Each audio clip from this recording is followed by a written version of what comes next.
สวงหักน้องมักน้องก็มาได้หลายปี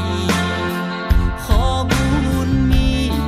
เจ้านี้ได้เป็นผู้น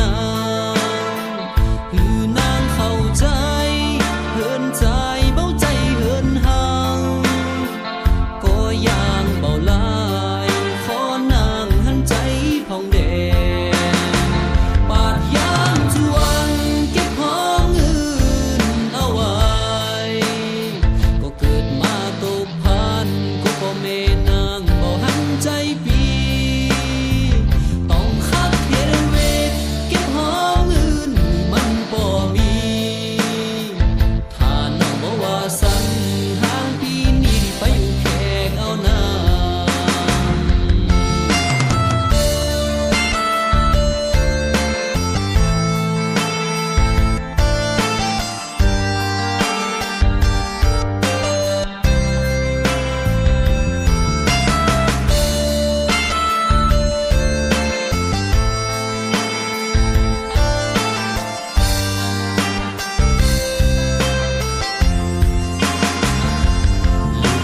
เจ้า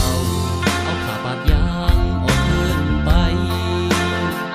ถ้าไปลาวผู้เบาเต้นคิดน้องนาง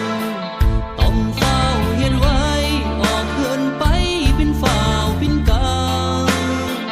ป่ายางเอาไก่กันปาดยางได้เห็นนางชัว